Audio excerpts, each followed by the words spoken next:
Assalamualaikum warahmatullahi wabarakatuh. Selamat siang. Siang hari ini kita akan mewarnai kain batik dengan warna alam. Sebenarnya rata-rata tumbuhan mempunyai potensi untuk diambil ekstraknya sebagai pewarna kain. Cuma yang membedakan kadar taninnya itu tiap tumbuhan beda-beda. Pada tumbuhan tertentu menyimpan kadar tanin yang lumayan banyak sehingga dia bisa digunakan untuk mewarnai kain. Kalau aku biasanya menggunakan 5 jenis tumbuhan. Yang pertama dari tanaman akasia. Dia merupakan tanaman kayu keras yang mempunyai kulit kayu kayak gini. Dia mempunyai tone warna yang cenderung coklat tua, coklat gelap. Terus yang kedua, aku memakai tanaman kayu tegeran kalau nyebutnya di masyarakat Jawa. Dan kayu tegeran ini menghasilkan warna kuning pekat. Terus yang ketiga, aku menggunakan kulit buah jolawe atau mungkin disebut joho, yang digunakan kulit buahnya menghasilkan tone warnanya semacam hijau olive, hijau kekuningan. Terus yang keempat dari tanaman kayu, namanya tanaman tinggi. Dia termasuk tanaman dari keluarga bakau, mangrove, menghasilkan tone warnanya coklat kemerahan.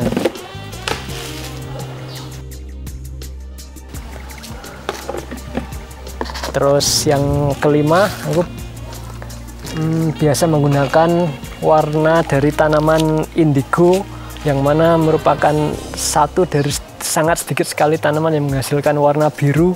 Untuk pemrosesannya, untuk indigo dia relatif berbeda daripada yang lain.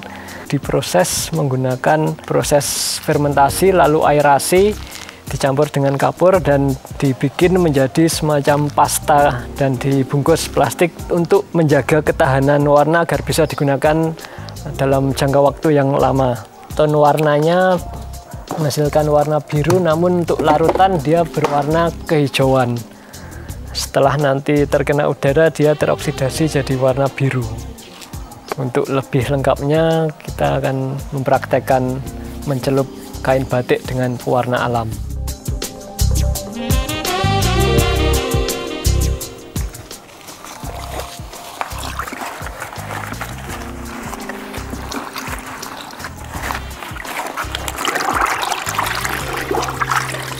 Untuk pencelupan pertama biasanya aku bilas dengan air biasa dulu biar kain posisi basah.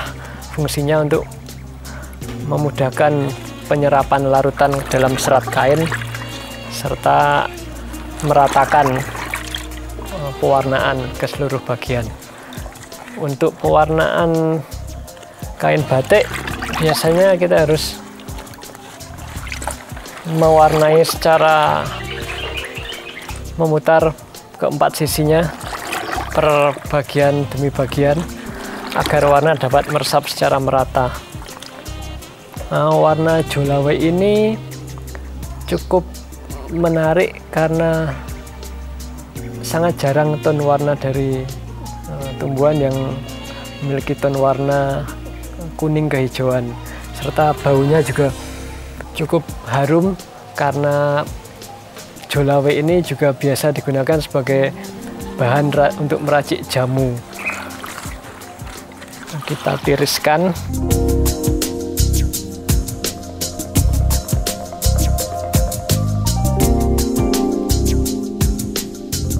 Pada proses penjemuran atau lebih tepatnya pengangin-anginan, biasanya kain yang mengkerut atau melipat kita longgarkan secara manual biar warna tidak mengendap pada kerutan atau lipatan kain.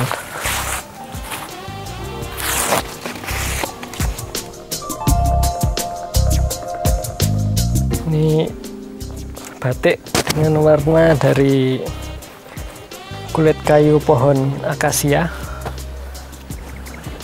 Untuk yang kali ini kain dari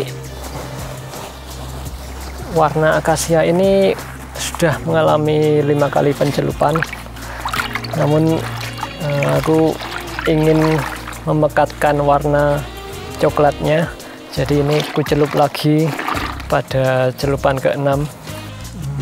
Untuk pencelupan perlakuannya sama, kita akan mencelup ke-4 sisi dari kain agar warna bisa merata. Untuk karakter dari larutan akasia ini sendiri, dia cukup peka pada lipatan, dalam artian ketika kain terlipat,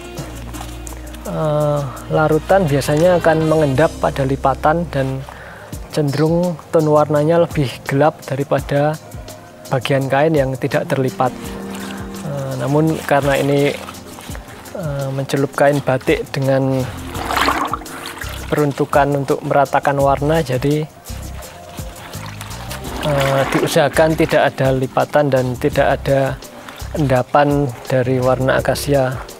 Jumlah celupan itu sesuai dengan selera, asalkan kepekatan sudah dirasa pas, cukup, terus diangin-anginkan. Setelah kering bisa dilakukan proses penguncian warna atau fiksasi. Ini kain batik dengan pewarna alam dari tanaman tinggi atau nama latinnya Cereops tegal. Diambil kulit kayunya, warnanya cenderung coklat kemerahan. Kita akan melakukan proses penguncian warna atau fiksasi dengan menggunakan larutan tawas. Tawas itu merupakan mineral, biasanya dipakai untuk menjernihkan air. Untuk takaran dari tawasnya sendiri, aku biasa pakai takaran sekitar 30 gram per liter. Jadi kalau ini aku menggunakan air 6 liter, tawasnya kisaran 180 sampai 200 gram. Diusahakan semua bagian dari kain tenggelam dalam air, jadi semua bisa terkena dari larutan tawas. Untuk perendaman larutan tawas dilakukan sekitar 30 menit. Setelah itu kain bisa diambil lalu kembali dijemur.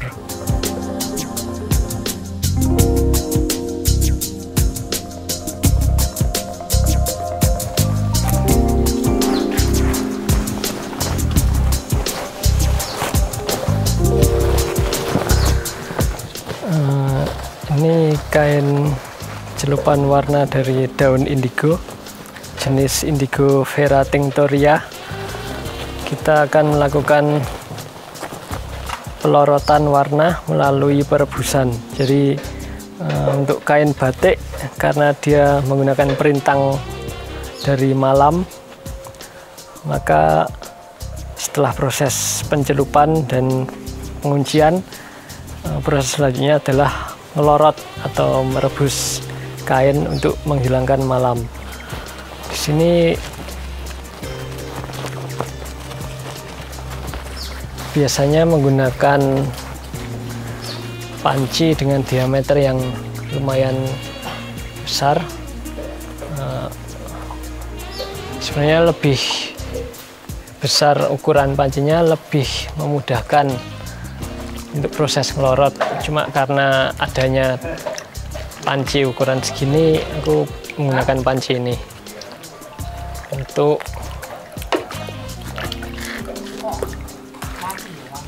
larutan dari lorot ini,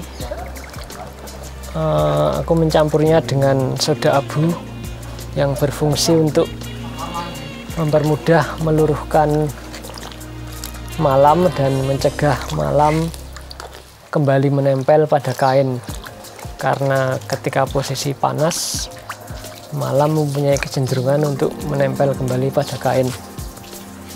Ada beberapa faktor yang mempengaruhi mudah atau sulitnya malam lepas dari kain. Yang pertama, kualitas dari malam.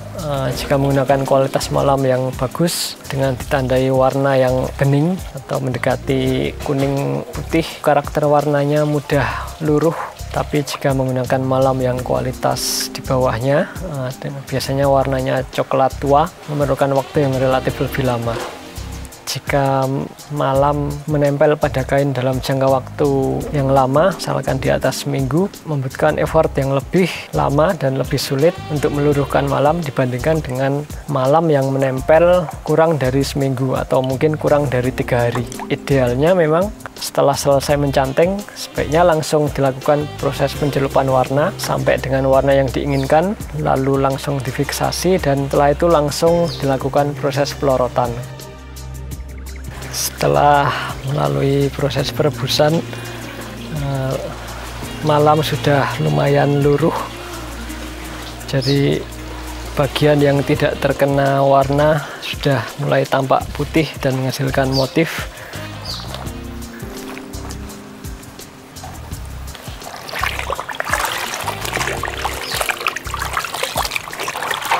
Masuk proses pembilasan untuk menghilangkan sisa-sisa malam yang masih menempel. Dilakukan secara manual.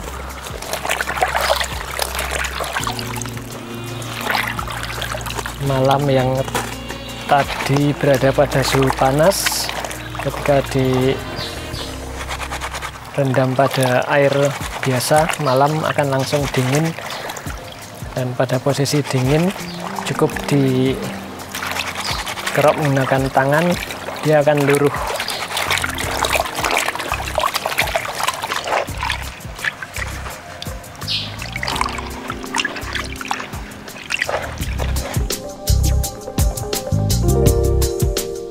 Ini adalah contoh kain yang sudah melalui proses pencelupan, penguncian warna, dan pelorotan.